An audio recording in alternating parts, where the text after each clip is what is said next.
Mari kita bersama berdoa. Tuhan, terima kasih. Kami tidak pernah sendiri, kami punya penolong yang sejati, Tuhan kami Yesus Kristus. Dan kami boleh merasakan kehadiran penyertaan-Mu melalui Roh-Mu yang kudus dalam hidup kami setiap hari.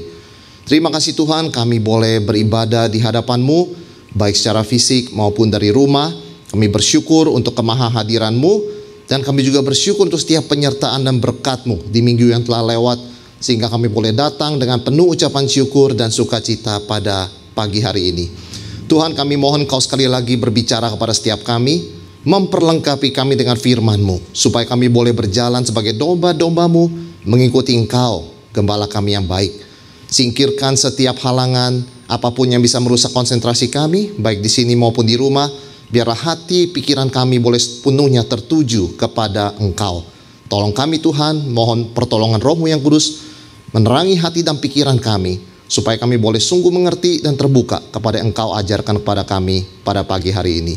Urapi hamba-Mu, dalam nama Tuhan Yesus kami berdoa. Amin. Shalom, selamat pagi saudara sekalian. Kita akan bersama-sama membaca firman Tuhan dari Lukas 7 ayat 20 sampai 23. Lukas 7 ayat 20 sampai 23, silakan membuka Alkitab saudara sekalian. Kita akan membaca 4 ayat ini. Lukas 7 ayat 20 sampai 23. Demikian firman Tuhan, ketika kedua orang itu sampai kepada Yesus, mereka berkata, Yohanes Pembaptis menyuruh kami bertanya kepadamu, Engkaukah yang akan datang itu? Atau haruskah kami menantikan seorang lain? Pada saat itu Yesus menyembuhkan banyak orang dari segala penyakit dan penderitaan dan dari roh-roh jahat. Dan ia mengaruniakan penglihatan kepada banyak orang buta. Dan Yesus menjawab mereka, pergilah dan katakanlah kepada Yohanes apa yang kamu lihat dan kamu dengar. Orang buta melihat, orang lumpuh berjalan, orang kusta menjadi tair, orang tuli mendengar, orang mati dibangkitkan, dan kepada orang miskin diberitakan kabar baik. Ayat 23, dan berbahagialah orang yang tidak menjadi kecewa dan menolak aku. Ini ayat yang menjadi renungan kita ya. Yang berbahagia atau yang diberkati adalah orang yang tidak menjadi kecewa sampai akhirnya menolak Yesus. Saudara, setiap kita itu hidup dengan satu ekspektasi ya. Nah, ini ada satu gambar saya mau perlihatkan pada saudara. Ada seorang mau berpergian ke salah satu negara dekat Indonesia. Dia mau pesan hotel. Ini gambar hotelnya saudara sekalian ya. Jadi kalau tidur di hotel itu dapat kolam renang seperti ini. Wah, dia dengan sangat senang sekali, dengan ekspektasi yang tinggi ya, berangkat ke negara tersebut, membooking hotel itu, dan dia akan menikmati kolam renang ini. Saudara sekalian, apa dikata itu merupakan ekspektasinya, ternyata yang di lapangan dalam kenyataannya tidak seperti itu. Dia memposting foto seperti apa kenyataannya ketika sampai di hotel. Seperti ini saudara sekalian ya. Ternyata fotonya ambil dari mana kita nggak tahu ya, tetapi kenyataannya itu bukan kolam renang, bak mandi. Dan untuk naiknya pun perlu ada tangga begitu kan. Saudara, ini serius adalah foto yang diposting oleh seseorang ya, yang menjadi seorang turis begitu ke salah satu negara di Asia Tenggara. Tentu sekarang hotel itu sudah nggak pasang foto ini lagi saudara sekalian ya, karena laporan banyak sekali. Apa yang diharapkan orang, yang diiklankan berbeda dengan kenyataan. Maka orang yang mengalami hal ini kecewa ya. Saudara, apa itu kecewa? Kecewa itu adalah ketika ekspektasi kita tidak sesuai kenyataan. Kenyataannya jauh lebih buruk dari pengharapan kita. Nah, orang bisa jadi kecewa dalam banyak hal, termasuk dalam pernikahan. Ada istri punya ekspektasi kalau menikah, kalau seorang suami Kristen yang baik itu harusnya begini ya. Ternyata suaminya tidak seperti ekspektasinya. Demikian pula seorang suami punya ekspektasi ya, pengharapan seorang istri Kristen yang baik itu seperti A, B, C, D. Ternyata tidak memenuhi. Ya, kenyataannya istrinya tidak seperti itu. Demikian pula ada orang mengharapkan gereja itu harusnya namanya gereja itu orang kudus semua, atau sudah dibasuh oleh darah Yesus. Ya, tidak ada gosip menggosip, fitnah, ya. Tidak ada orang serakah, orang nggak ada, itu seharusnya nggak ada. Ternyata masih ketemu di dalam gereja, ya. Tidak sedikit seperti itu. Maka kecewa kepada gereja, kecewa kepada iman Kristen. Dan ada banyak contoh lainnya, saudara sekalian. Pertanyaannya adalah, apakah seorang Kristen yang sudah diselamatkan, yang sungguh-sungguh sudah terima anugerah Tuhan, bisa mengalami kekecewaan, bisa disappointed, ya, bahkan kecewa sama Tuhan? Saudara, jawabannya adalah bisa. Kalau nggak bisa, Tuhan Yesus nggak akan ngomong kalimat tadi, berbahagialah orang yang tidak menjadi kecewa dan menolak aku. Bisa sekali seorang Kristen yang sudah mengalami keselamatan, menerima anugerah Tuhan itu mengalami kekecewaan. Ada orang, saudara sekalian, ya, berhenti berdoa loh. Kenapa kamu nggak doa lagi? Doa terus enggak? Percuma. Saya bertahun-tahun berdoa untuk kesembuhan orang yang saya kasihi. Saya minta gereja doakan. Mana hasilnya? Sampai hari ini tambah parah. Jadi dia tidak lagi berdoa. Karena dia punya ekspektasi, dia punya pengharapan kalau sudah banyak orang berdoa, sudah bertahun-tahun berdoa, seharusnya, ya, kita nggak perlu berdoa untuk hal ini lagi. Sudah sewajibnya Tuhan menjawab ya, karena begitu banyak yang berdoa. Saudara sekalian, itu sebabnya dia tidak lagi berdoa, pelan-pelan tidak lagi ke gereja. Apalagi di masa pandemi ini, dia betul-betul, ya, tidak lagi ada kontak dengan gereja, saudara sekalian. Jadi bisa seorang Kristen yang sudah diselamatkan itu dalam situasi tertentu digoda untuk merasa kecewa kepada Tuhan. Dan Tuhan mengerti pergumulan dan godaan yang menimpa kita, ya, karena banyak sekali dalam hidup ini impian, ekspektasi kita berbeda dengan kenyataan, dan itu yang menjadikan kita kecewa. Tapi kita mau renungkan perkataan Yesus pada pagi hari ini. Lukas 7 ayat 23 tadi, ya. Berbahagialah atau diberkatilah mereka yang tidak menjadi kecewa dan menolak Yesus. Itu yang harus kita pegang. Saudara, arti kata kecewa apa sih sebetulnya? Kan kita tadi bicara ekspektasi nggak sesuai kenyataan. Itu kan definisi kita. Tapi di Alkitab kecewa itu apa? Itu menggunakan satu kata yang sama dengan kata skandal, ya, skandalizo. Itu artinya nggak cuma kecewa, merasa terjebak. Nah, itu salah satu artinya. Merasa terjebak. Yang kedua, tersinggung. Tersinggung, ya. Yang ketiga, berpikir ulang. Aduh, kalau begini mah nggak mau. Nah, itu berpikir ulang. Yang keempat, kecewa artinya. Yang kelima, syok. Jadi nggak cuma kecewa loh orang dalam mengikut Tuhan ini yang Yesus maksudkan, berbahagialah orang tidak menjadi kecewa dan menolak aku. Maksudnya artinya tuh luas, ya. Ada orang kalau tahu begini nggak mau jadi Kristen. Ada yang berpikir begitu. Ada juga yang berpikir kalau begini kok Tuhan seperti ini, ya, tersinggung dia. Ya, ada juga berpikir, wah, kok saya seperti terjebak ya melayani Tuhan. Ada yang begitu. Ada yang syok, saudara sekalian. Kok jadi Kristen begini? Saudara, apa itu akar kekecewaan yang Yesus bicarakan di sini? Saudara, akar kekecewaan adalah simple, ya. Kalau menurut apa yang firman Tuhan katakan, kita bisa simpulkan begini. Akar kekecewaan adalah memaksakan Tuhan masuk ke dalam konsep kita tentang Dia. Tuhan itu harusnya, kalau saya udah doa, saya sudah ibadah, saya sudah pelayanan, saya sudah belajar firman Tuhan, harusnya A, B, C, D. Ya, jadi kita punya ekspektasi kepada Tuhan. Dan sekali lagi saudara sekalian, kita mau Tuhan seperti konsep kita. Apakah konsep kita itu pasti salah? Enggak. Konsep kita mungkin benar. Berdasarkan Alkitab, berdasarkan kita baca buku Kristen yang baik, berdasarkan kita dengar khotbah-khotbah yang baik. Tapi saudara sekalian, kita lupa pikiran kita itu terlalu terbatas. Jadi kalau Tuhan yang tidak terbatas mau dicekokkan di dalam pikiran kita itu, pasti kita kecewa. Meskipun yang kita tahu itu benar tentang Tuhan. Saudara, Tuhan tidak sama dengan konsepku tentang Tuhan. konsepku tentang Tuhan mungkin benar ya. Benar karena berdasarkan khotbah, firman Tuhan, buku yang kita baca yang baik ya. Semuanya sesuai kebenaran. Tapi Tuhan itu maha besar, maha kuasa.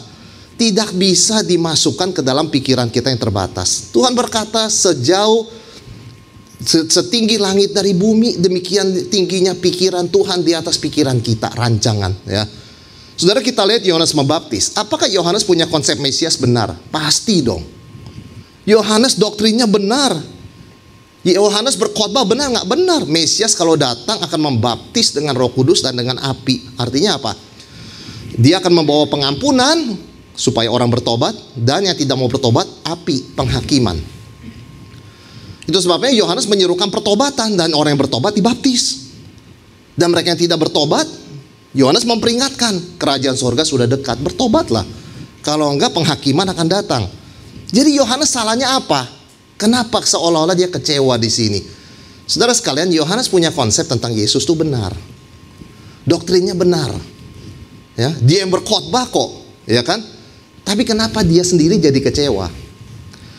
Karena Yohanes tanpa sadar memaksakan Yesus Mesias itu harusnya seperti ini, itu, dan sebagainya. Ya.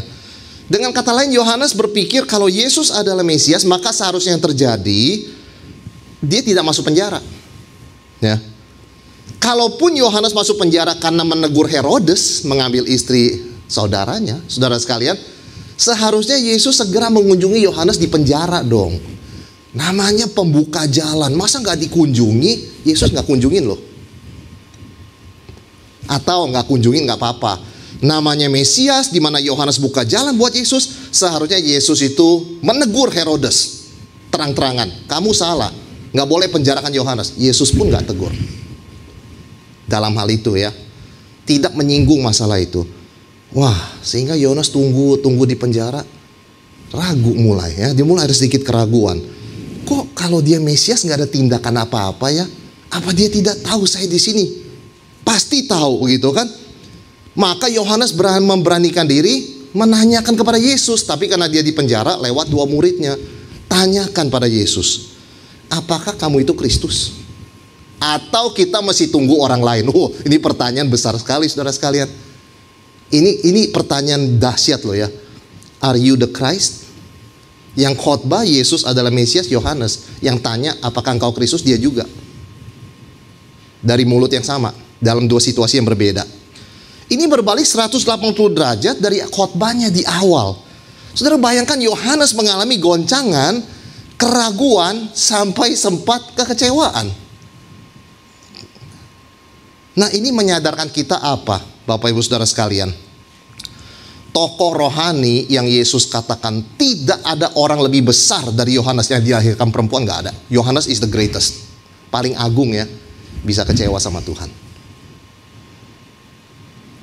Artinya apa saudara sekalian? Kita pun bisa mengalami goncangan, kekecewaan, dan keraguan dalam momen-momen tertentu. Artinya konsep kita tentang Tuhan, betapa doktrin kita solid, itu nggak menggaransi saudara dan saya tidak mengalami kekecewaan loh. Ya, tidak mengalami goncangan. Itu sebabnya kita harus tetap bersandar pada Tuhan, dekat pada Tuhan, rendah hati. Nggak bisa bersandar pada pengetahuan dan pengertian kita sendiri. Ada seorang ibu yang janda ya, sudah lanjut usia, tapi dia menjalankan bisnis almarhum suaminya, berjalan dengan lancar, tapi usianya sudah agak lanjut. Dia siap menyerahkan bisnis ini yang lancar dan bagus ini di hari tuanya kepada anaknya. Jadi anaknya tinggal teruskan, bisnis ini sudah berjalan dengan baik.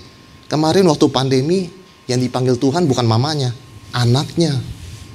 Satu-satunya yang dipersiapkan meneruskan perusahaan itu.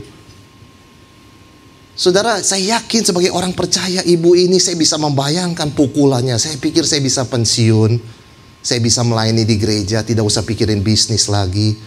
Bisnis saya serahkan pada anak, tinggal jalanin, sudah bagus, tinggal take off. Tuhan panggil anaknya.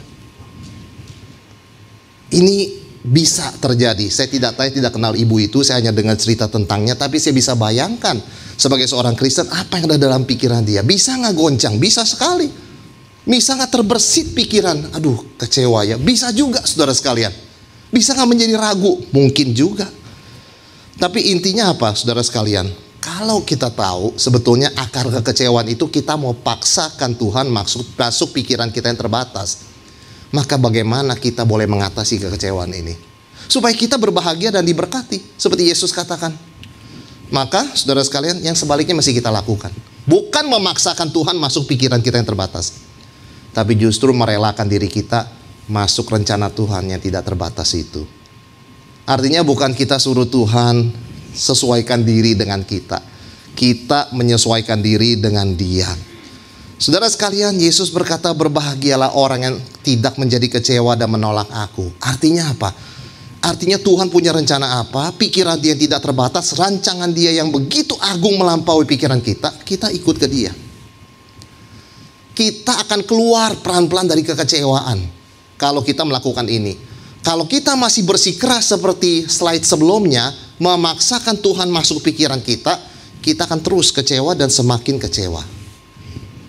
Ini yang Yesus maksudkan. Kita kembali merenungkan perkataan Yesus, berbahagialah orang yang tidak menjadi kecewa dan menolak aku. Saudara sekalian, bagaimana kita bisa seperti ini? Ya, merasakan sukacita Yesus janjikan ini, tidak menjadi kecewa dan menolaknya. Yang pertama, saudara sekalian, kita harus ingat Tuhan selalu menopang kita. Ya, ini yang pertama. Suka nggak suka, sadar nggak sadar, kita itu lagi kuat atau lemah, Tuhan sama, tetap menopang kita. Saudara, orang-orang kudus itu melewati masa kekelaman. Ya, masa kekelaman dalam perjalanan rohaninya. Yohanes Pembaptis ini masa gelapnya nih. Apakah engkau Kristus? Saudara, pikirkan pertanyaan itu dari mulut the great John the Baptist. Ataukah kami mesti tunggu orang lain? Kalau kamu, kenapa nggak ada kunjungan? Kenapa nggak bebaskan? Bicara dong. Istilahnya begitu kan, meskipun nggak dikatakan demikian. Tetapi saudara saya, apa jawab Yesus? Apakah Tuhan Yesus membentak-bentak? Kasih tahu gurumu ya, di mana imanmu? Dari mulut yang sama, kamu berkata aku Mesias. Sekarang tanya, apakah aku Mesias? Itu tidak benar. Bukan begitu jawaban Yesus. Tuhan Yesus dengan lemah lembut menopang kita melewati masa-masa gelap, termasuk kepada Yohanes Pembaptis yang goncang. Saudara, kita kalau lihat barang sudah rusak, cenderungnya kita betulin apa buang? Jujur, saudara sekalian. Mayoritas kita, saya rasa di zaman sekarang ini ya, buang. Beli barang baru lebih up to date ya, lebih updated dan bisa cicil. Betulin barang lama cash. Mana ada betulin barang cicil? Ini berapa dibetulin sekian? Boleh cicil nggak? Nggak ada, saudara sekalian. Cicil itu hanya untuk barang baru. Kita buang. Saudara sekalian, kemungkinan besar. Barang yang sudah tidak berfungsi, yang sudah kurang berfungsi, kita buang. Kita nggak betulin. Tapi Tuhan, kalau anaknya goncang, nggak ada yang dibuang, dibetulin. Meskipun sudah cacat sekalipun, tidak ada yang dibuang. Itu artinya Tuhan menopang kita. Tuhan terus menopang kita dengan kelemah lembutannya. Saudara sekalian, Tuhan Yesus berkata apa? Siapa sih pelayanan Dia itu? Apa sih pelayanan Dia? Di dalam Matius 12 ayat 20, kalau saudara boleh buka Alkitab saudara, Yesus berkata begini, buluh terkulai tidak akan dipatahkannya. Sumbu yang hampir padam tidak akan dipadamkannya. Yohanes Pembaptis waktu itu seperti api sudah mau mati. Sudah down sekali. Apakah Yesus beginiin sekalian? Biar mati sekalian? Enggak. Lalu kemudian seperti tanaman di ladangnya sudah terkulai, cabut aja. Kalau sudah lemas gitu cabut. Ya kan berarti kan memang sudah menuju kematian. Tidak. Firman Tuhan mengatakan, Yesus berkata, aku tidak akan patahkan bulu yang sudah lemas begini. Kalau api sudah mau mati, aku tetap pertahankan, jangan sampai mati. Begitulah juru selamat kita. Menopang kita melewati masa-masa yang sulit dengan kelemah lembutannya sebagai gembala. Saudara sekalian, Tuhan Yesus menopang iman Yohanes. Dia tidak menghardik Yohanes. Ya, dia cuma memberitahu kepada kedua muridnya, kasih tahu pada Yohanes apa yang kamu lihat dan kamu dengar. Saudara, luar biasa sekali ya, kesabaran Tuhan itu melampaui kesabaran kita. Kelemah lembutan Tuhan juga jauh melampaui kekecewaan kita. Bahkan yang luar biasa, kalau kita baca saudara sekalian, Yesus tetap melihat hal yang baik di dalam diri Yohanes. Kita kalau baca terus, tadi Lukas 7, kita teruskan ayat setelah Yesus ngomong berbahagialah orang yang tidak menjadi kecewa dan menolak aku. Lalu kembali kan, kedua murid Yohanes, Yesus ngomong lagi tentang Yohanes, ayat 24. Setelah suruhan Yohanes itu pergi, mulailah Yesus berbicara kepada orang banyak tentang Yohanes. Untuk apakah kamu pergi ke padang gurun? Melihat buluh yang digoyangkan angin kian kemari? Wah, luar biasa. Maksudnya apa saudara sekalian? Kamu mau ke padang gurun kan, kelihat Yohanes tinggalnya di padang gurun kan? Kamu mau lihat apa? Buluh yang goyang? Yesus bilang enggak. Yohanes bukan orang yang disuap, dipuji-puji bisa begini. Dia orang yang kuat. Saudara, kita baca Yohanes kan bukan orang yang kuat. Dia tanya Yesus Mesias atau enggak, atau kita masih tunggu orang lain. Dia berarti kan ragu kan. Tapi di mata Yesus, Yohanes is a strong man. Apakah kamu ke padang gurun? Untuk apa kamu pergi? Melihat orang yang berpakaian halus? Yohanes juga bukan orang yang manja. Dia berpakaian bulu unta. Orang yang berpakaian indah dan hidup mewah di tempatnya istana raja? Bukan. Jadi di tengah kelemahan Yohanes yang mempertanyakan apakah Yesus Mesias, Tuhan Yesus masih beritahu pada orang. Orang ini namanya Yohanes Pembaptis, strong. Nggak bisa digoncang oleh suap, nggak bisa. Orang ini tahan menderita. Hidup di padang gurun dengan pakaian dari bulu unta. Bukan pakaian indah, hidup mewah di istana raja, pakaian halus, no.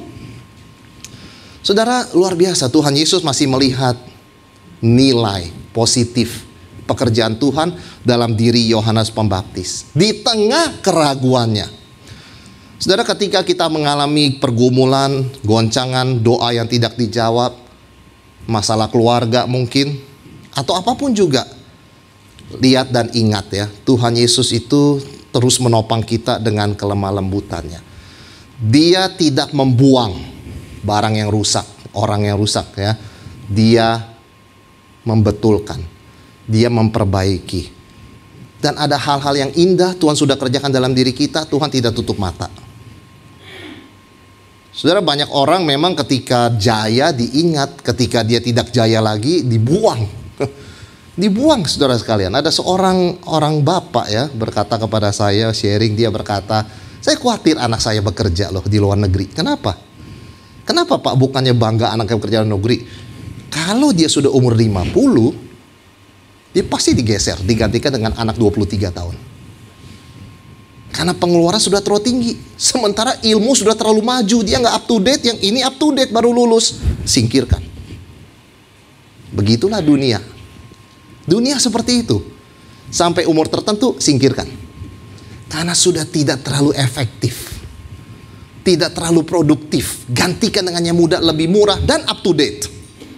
Tuhan Yesus tidak seperti itu. Sampai masa tuamu, aku tetap dia. Sampai putih rambutmu, aku tetap menggendong kamu. Luar biasa Tuhan kita. Tetap menopang kita melewati masa-masa yang sulit. Maka saudara, jangan sampai kita tenggelam dalam kekecewaan, sampai menolak Tuhan. Ketika kita mengalami kegoncangan, kebingungan, bawa semua itu kepada Tuhan. Jangan malu mengakui kebingungan, kelemahan kita. Yohanes pun tanya kepada Tuhan Yesus, Tuhan, apakah Engkau Kristus? Apakah Engkau atau kami harus menantikan seorang yang lain? Saudara, Mazmur 51 ayat 19 berkata, apa itu? Korban sembelihan yang Tuhan berkenan. Mazmur 51 ayat 19. Korban sembelihan kepada Allah ialah jiwa yang hancur. Hati yang patah dan remuk tidak kau pandang hina, ya Allah. Jadi kalau kita mau datang pada Tuhan bawa apa? Tuhan, terima kasih hari ini pelayananku berhasil. Ya itu bagus. Tuhan, terima kasih hari ini aku bisa memberikan persembahan, puji Tuhan. Tapi kalau kita kecewa, berani nggak bawa itu kepada Tuhan? Harus berani. Karena korban sembelihan yang harum adalah jiwa yang hancur. Ketika jiwamu hancur dan goncang, bawalah itu kepada Tuhan. Broken spirit ya, adalah persembahan yang harum di hadapan Tuhan. Tuhan tidak pandang hina. Kita kalau datang pada orang ya, mengatakan, aduh saya kecewa, saya gini, kamu lemah. You are weak. Manja kamu. Itu kata orang kan. Kita pada Tuhan datang seperti itu, nggak pernah begitu Tuhan responnya. Daud sudah berdosa, melakukan dosa yang sangat menyedihkan sekali merugikan orang, yaitu berzina dengan Betsyeba. Dia menulis Mazmur 51. Daud mengalami hati yang hancur, patah dan remuk, tidak kau pandang hina ya Tuhan. Kalau kita ngomong sorry berkali-kali pada pasangan kita, dia bisa ngomong begini tuh. Nggak ada maaf bagimu. Bisa saudara sekalian. Tapi bagi Tuhan nggak pernah keluar kata-kata itu. Hati yang remuk tidak kau pandang hina. Jadi seperti Yohanes Pembaptis, ketika kita mengalami goncangan kekecewaan, tanya sama Tuhan Yesus. Jangan melari dari dia. Jangan menjadi apatis, menjadi cuek, jadi anti saudara sekalian Justru datang pada Tuhan. Karena kita percaya Tuhan Yesus adalah gembala yang terus menopang kita dengan kelemah lembutannya. Dan deep down saya percaya Yohanes tidak ragu. Pada akhirnya meskipun dia melewati goncangan, deep down dalam hati terdalam dia tetap percaya Yesus Mesias. Tapi dia perlu mendengar dari mulut Yesus sendiri. Dan dia ingin menyatakan, bertanya, Tuhan kenapa nggak kunjungin saya? Kenapa tidak do something Saya di penjara, Tuhan tahu saya nggak salah. Saya menegur itu tugas saya. Saya masuk penjara itu resiko, tapi dikunjungin dong. Saudara sekalian, Yohanes dikuatkan oleh Tuhan dengan jawabannya. Yang kedua, apa yang kita pelajari saudara sekalian, bagaimana kita bisa tetap mengikut Tuhan di tengah goncangan, kekecewaan dan sebagainya. Kita harus ingat kebenaran yang kedua, yaitu kita tidak pernah sendiri. Saudara perhatikan, semua tahu Tuhan Yesus dan Yohanes itu dekat. Lahirnya dekat, besarnya juga dekat, begitu kan Dalam pelayanan dekat, Yohanes itu isi pelayanannya memberitakan tentang Yesus. Kalau benar Tuhan Yesus tidak peduli pada dia, seharusnya setelah Yohanes di penjara, Yesus menyingkir. Tidak. Alkitab mengatakan setelah Yohanes mati, baru Yesus menyingkir. Artinya apa? Yesus mengambil resiko, saya tetap di daerah situ. Saya nggak kunjungin Yohanes. Saya tidak bicara kepada publik tentang Herodes dan sebagainya, belum. Tapi setelah Yohanes mati, Yesus menyingkir. Artinya apa? Tuhan tidak menjauh dari Yohanes. Ada nggak resiko Yesus ditangkap di daerah situ? Ada. Tapi dia ambil resiko itu. Jadi kita tidak pernah sendiri, saudara sekalian di dalam pergumulan kita, di dalam kita mengalami goncangan, di dalam kesulitan apapun, Tuhan tidak pernah jauh. Tuhan dekat seperti Yesus melayani di daerah situ. Dan kita punya Roh Kudus sebagai orang percaya. Kita selalu bisa berdoa pada Tuhan, memohon padanya, dikuatkan. Bahkan Roma 8 mengatakan, kadang-kadang kita nggak tahu bagaimana harus berdoa. Tapi Roh Kudus yang berdoa bagi kita kepada Tuhan. Dengan keluhan yang tidak terucapkan. Kita nggak pernah sendiri. Meskipun kita bisa merasa tersendiri, saudara sekalian. Kita tidak pernah sendiri karena Tuhan selalu beserta kita. Dan jangan lupa, kalau Yohanes mengalami ini, saudara dan saya bisa juga. Kita tidak pernah sendiri karena saudara seiman kita juga mengalami pergumulan yang sama. Saudara, iblis menyerang kita dengan keraguan dan kekecewaan seperti dia menyerang Yohanes Pembaptis. Jadi kita sebagai sesama saudara seiman punya musuh yang sama, yaitu iblis. Dan kita bisa mengalami pengalaman yang sama. Itu sebabnya dalam 1 Petrus 5 ayat 9 dikatakan, lawanlah dia dengan iman yang teguh. Nah, itu lawanlah iblis Sebab kamu tahu bahwa semua saudaramu di dunia menanggung penderitaan yang sama. You're not alone.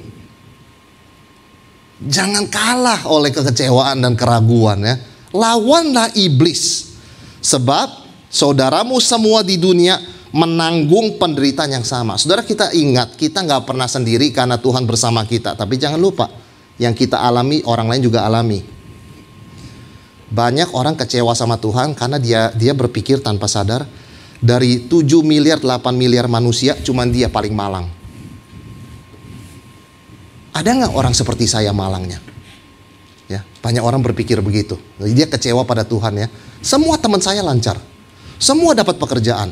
Anaknya semua lulus dengan baik. Ada nggak orang seperti saya? Pandangan dia cuma berapa puluh orang di sekitarnya. Tapi firman Tuhan mengatakan semua saudaramu di seluruh dunia menanggung penderitaan yang sama. Jadi kita sebetulnya nggak pernah menderita seorang diri, saudara sekalian. Tuhan bersama kita, dan ada juga yang menderita seperti kita, bahkan lebih buruk daripada kita. Yohanes Pembaptis yang begitu agung, ya, dipuji oleh Tuhan Yesus sendiri, mengalami kegoncangan dan pergumulan. Apa cuma dia sendiri? Bukan. Ayub bisa nggak merasa dari semua orang seluruh dunia saya paling begini, ya, kondisinya paling mengasihkan. Kenapa? Dari atas sampai bawah semuanya hilang, harta, hamba, anak, sampai sekarang istri pun mengecam saya. Bisa, saudara sekalian. Paulus bisa nggak dari semua rasul paling sering pulang keluar masuk penjara saya? Bisa. Kita kalau bandingin sama orang lalu merasa diri jadi orang paling malang, itu bisa sekali. Tapi nggak begitu kenyataannya. Banyak orang menderita seperti kita.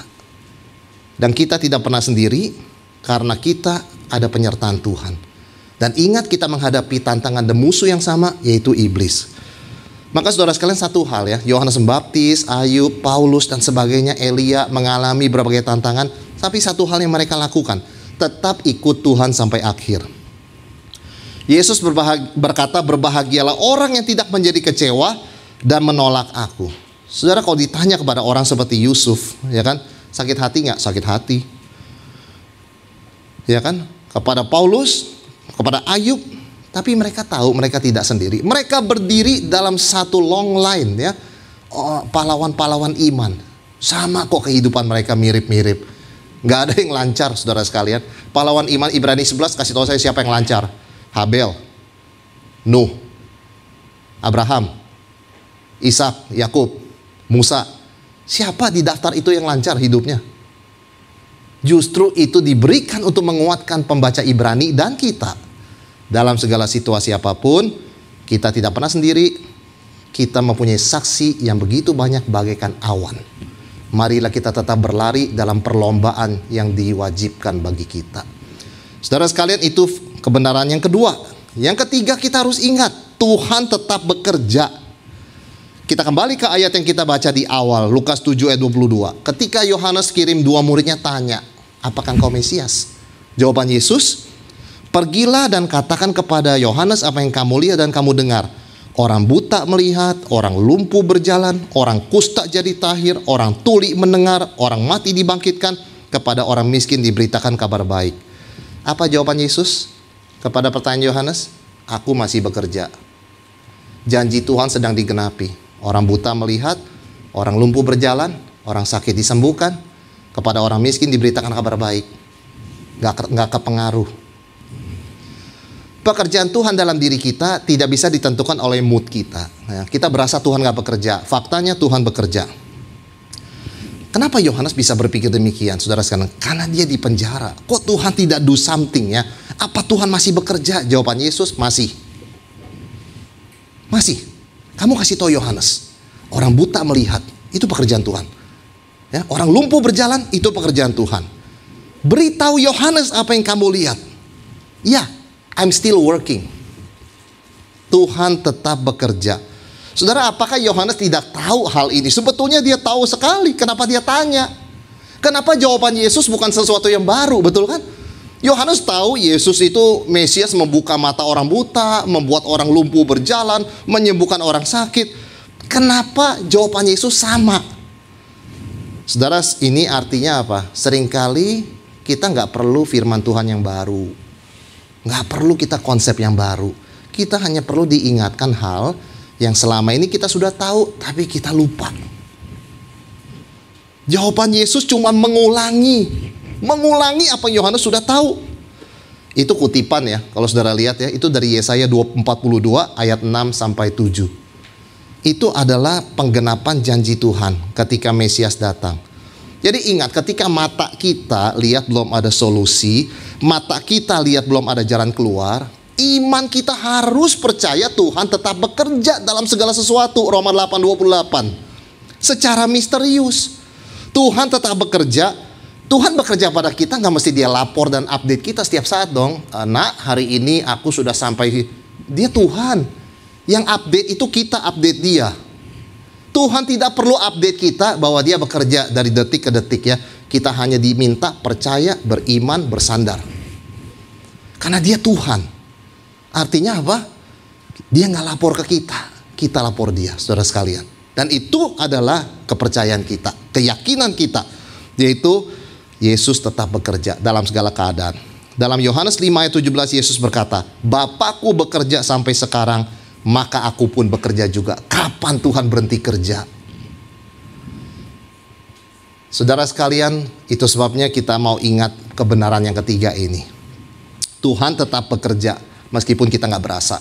Karena Tuhan nggak mesti lapor kita. Tapi percayalah, Bapakku bekerja sampai sekarang, maka aku pun bekerja. Itu kata-kata Yesus. Yang keempat, saudara sekalian, kita perlu belajar mengikuti waktu Tuhan. Artinya apa? Terimalah kedaulatan Tuhan. Kita percaya doktrin kedaulatan Tuhan. Aplikasinya apa? Kalau Tuhan berdaulat, dia yang tentuin waktunya dong. Kalau kita yang atur waktu dia nggak berdaulat, saudara sekalian. Aplikasi yang paling nyata orang yang percaya doktrin kedaulatan Tuhan adalah mengikuti, menantikan waktu Tuhan. Saudara bayangkan seorang pegawai yang berkata, seorang sopir dikatakan, Pak, kamu tunggu ya, saya ada rapat di dalam. Nanti setelah selesai, saya telepon kamu jemput saya di sini. Saudara, tuannya itu berdaulat dong. Sopir nggak bisa berkata, lama bener, rapat apa sampai 5 jam? Dia nggak ada hak ngomong seperti itu. Saudara, kita kalau sungguh percaya kepada kedaulatan Tuhan, ya, doktrin kedaulatan Tuhan, ya, kita harus sabar tunggu waktu Tuhan. He is God, bukan kita. Kenapa Yohanes jadi goncang dan sedikit kecewa? Karena dia mengharapkan Yesus tolong secepatnya. Dia mengharapkan Tuhan Yesus segera mengalahkan Herodes. Kan dia katakan Mesias datang membaptis dengan Roh Kudus dan dengan api. Roh Kudus saya sudah lihat, apinya mana? Kok lawan saya menang? Dia masukkan saya ke penjara karena saya itu tegur dia dengan kebenaran.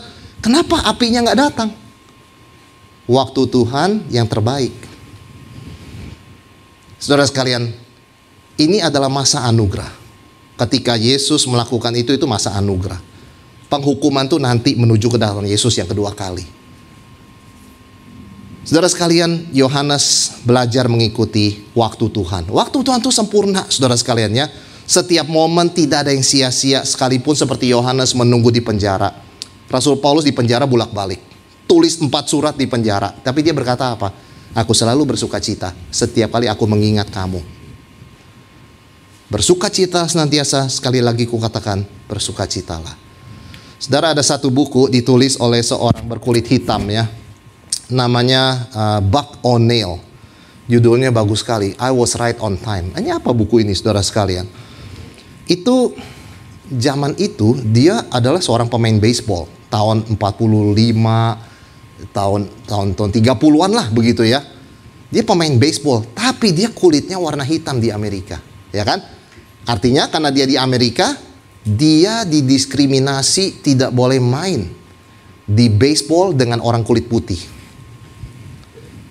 Singkat cerita, tahun 47 boleh. Sayang sekali, too late, dia udah tua. Tahun 47 begitu diperbolehkan orang hitam boleh main baseball dengan orang putih, dia sudah tua, nggak bisa main.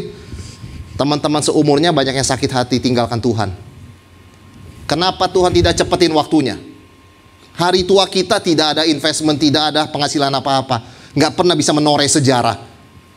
Kenapa Tuhan tidak bikin diskriminasi itu dihapus tahun 30 atau 35? Kenapa 47 tunggu kita sudah tua nggak bisa main? Saudara, O'Neil ditanya, apa kamu menyesal? Waktu Tuhan terlambat ya dalam hidup kamu ya. Tahun 47 baru di cancel itu peraturan. Kamu udah too old gitu kan. Saudara, O'Neil orang Kristen yang baik sekali ya. Dia berkata gini, jangan nangis buat saya. Saya tidak terlalu awal, I'm not too early ya. Waktu Tuhan itu sempurna, maka dia kasih judul buku apa? I Was Right on Time. Bagi dia, Tuhan memakai dia justru untuk menjebol diskriminasi itu. Meskipun dia nggak main, peraturan itu runtuh tahun 47. Dia nggak merasa buang-buang waktu. Teman-temannya banyak yang pahit, saudara sekalian. Dia mengatakan, saya tidak punya kisah yang pahit. Saya merasa dan saya yakin saya sudah diberkati oleh Tuhan. Ini orang Kristen yang baik. Ya. O'Neil, alasannya apa? Dia percaya kedaulatan Tuhan. Waktu Tuhan the best. I was right on time. Bagi manusia, kamu nggak nyesel. Kamu nggak rasa Tuhan terlambat, nggak tolong kamu. No. Tuhan selalu tepat waktunya. Saya nggak pernah pahit, nggak pernah menyesal. Jangan nangis buat saya. Buku ini menjadi berkat bagi banyak orang. Banyak orang kulit hitam yang merasa sakit hati juga dikuatkan untuk tetap percaya pada Tuhan. Saudara sekalian, ini yang keempat. Yang kelima, minta hikmat dari Tuhan. Ketika ekspektasi kita tidak sesuai realita, kita bisa kecewa. Tapi ingat, tidak ada situasi di mana kita tidak bisa memuliakan Tuhan. Kita pasti bisa memuliakan Tuhan. Bahkan Tuhan bisa pakai kekecewaan kita untuk kemuliaannya. Sungguh saudara sekalian, Yohanes Pembaptis ada sedikit kecewa kan? Ada sedikit ragu kan? Tapi melewati proses itu Tuhan pakai keraguannya, kekecewaannya untuk memuliakan Tuhan pada akhirnya. Entah bagaimana cara Tuhan yang misterius bekerja, tetapi kita minta hikmat kepada Tuhan. Kalau doa kita belum dijawab, keadaan kita belum berubah, kita terus tanya pada Tuhan. Tuhan kapan? Tuhan mohon anugerah belas kasihan-Mu. Tapi yang paling penting saudara sekalian ya, ketika kita minta hikmat dari Tuhan, sebelum situasi kita berubah, diri kita itu diubah. Itu yang Tuhan mau ya. Yohanes Pembaptis ragu dan kecewa. Kapan situasi berubah? Saya masih di penjara. Tapi Yesus mengingatkan dia, rencana Tuhan tetap berjalan. Dan apa yang berubah? Cara pandang Yohanes Pembaptis. Tidak lagi dicatat di Alkitab. Setelah itu Yohanes Pembaptis komplain, berubah posisi, meragukan Yesus. Tidak. Tuhan mengubah pikirannya. Tuhan memberikan dia hikmat. Saudara, salah satu cara kita untuk mengatasi kekecewaan adalah dengan mengubah perspektif kita tentang Tuhan. Itu perlu sekali ya. Kita perlu hikmat Tuhan. Ada seorang yang suka terbang dengan balon udara. Satu hari rencana terbang yang sudah dipersiapkan setahun itu gagal. Kenapa saudara sekalian? Cuacanya buruk. Lalu orang bertanya pada dia, kamu kecewa nggak? Hari ini kamu sudah persiapan 1 tahun, ternyata nggak bisa terbang. Dia menjawab, nggak begitu kecewa. Kenapa? Saya pikir-pikir ya, kalau cuaca buruk kayak gini, mendingan saya di darat sambil mikir-mikir ya, sayang sekali saya nggak bisa terbang ya, tapi saya di darat. Atau sebaliknya, saya udah di udara, cuaca buruk ya, waduh, gimana kapan mendaratnya ya? Lebih baik mana, dia tanya. Itu beda perspektif kan saudara sekalian. Saya lebih baik ada di darat mengharapkan ada di udara, daripada saya sudah di tengah udara mengharapkan saya mendarat dengan selamat. Itulah perspektif. Kita minta hikmat kepada Tuhan supaya kita boleh melihat dari sudut pandang yang Tuhan mau kita lihat. Saudara, ekspektasi itu memang kerinduan dan impian kita ya, tetapi realita adalah kehendak Tuhan. Dan kita tahu Tuhan Yesus datang pada waktu yang ditentukan, melayani di zaman Yohanes Pembaptis. Yohanes kemudian sudah dipanggil oleh Tuhan, kemudian Yesus terus melayani sampai akhirnya dia mati dan bangkit, menggenapi seluruh rencana Tuhan. Sebab itu kita mohon hikmat kekuatan dari Tuhan yang tidak pernah gagal dan tidak pernah terlambat, always right on time ya, supaya pikiran kita ini, perspektif kita ini diubahkan. Saudara, hanya dengan 5 prinsip kebenaran ini ya, kita bisa ditolong, dikuatkan, tetap mengikut Tuhan dengan sukacita, tidak sampai jatuh dalam kekecewaan, melainkan berbahagia dan diberkati karena kita tidak kecewa kepada Tuhan. Jadi ingat 5 poin yang kita sudah belajar pada saat ini ya, bahwa Tuhan tuh tetap menopang kita dengan kelemah lembutannya, ya kan? Dan kita tidak pernah sendiri. Dan Tuhan tetap bekerja apakah kita sadar atau tidak. Dia tidak lapor pada kita. Nah, kalau kita percaya pada kedaulatan Tuhan, nomor 4, ikuti waktu Tuhan. Dia Tuhan. Yang kelima, minta hikmat Tuhan, supaya kita boleh melihat apa yang terjadi, keadaan kita sekarang ini dengan sudut pandang yang benar. Karena hanya dengan demikian kita sungguh mengalami berkat yang dikatakan oleh Yesus dalam Lukas 7 ayat 23. Berbahagialah orang yang tidak menjadi kecewa dan menolak aku. Kitalah orang yang berbahagia itu, dan kitalah yang diberkati oleh Tuhan. Mari kita bersama tundukkan kepala, kita masuk dalam doa.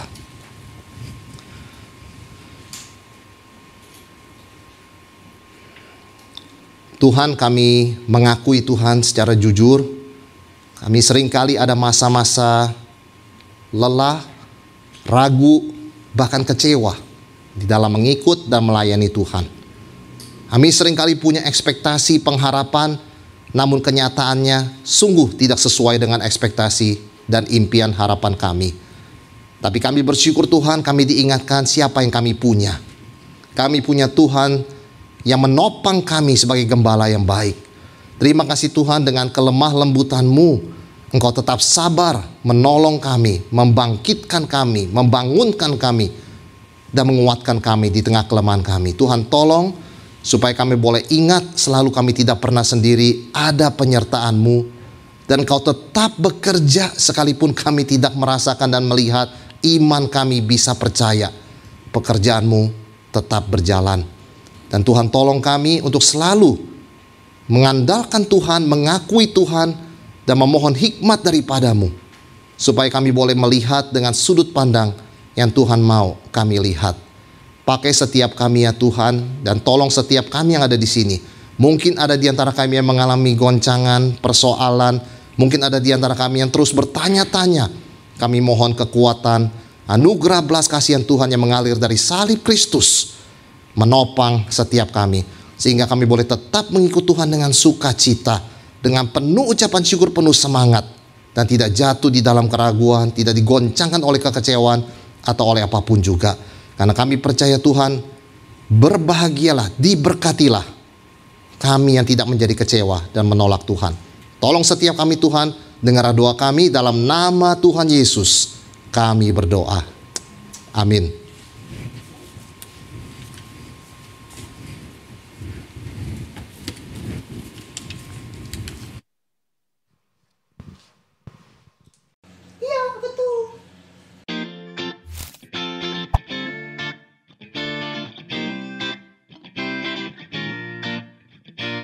STTRI dikenal sebagai seminari Injili dengan kualitas akademik yang bermutu karena pengajar-pengajar yang berkualitas.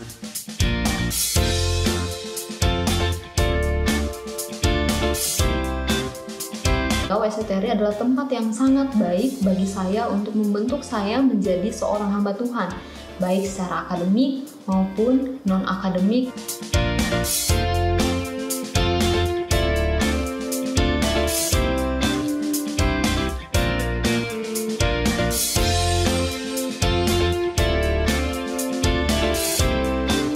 Dalam menjalani proses pembentukan di STTRI, saya diberikan ruang untuk mengeksplorasi berbagai potensi dan kemampuan diri yang Tuhan percayakan dalam hidup saya, seperti berpikir kritis, hidup disiplin, dan melayani Tuhan dengan ketulusan hati.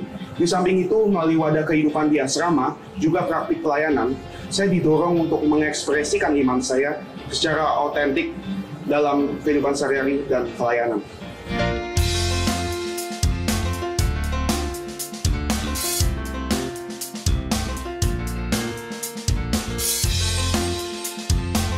Saya juga belajar mengenal Allah melalui dosen-dosen yang sangat-sangat luar biasa. Ya, bukan hanya saja mereka membimbing saya secara akademik, tetapi saya juga belajar dari kehidupan mereka ketika mereka berinteraksi dengan saya dan juga melalui pelayanan mereka yang luar biasa.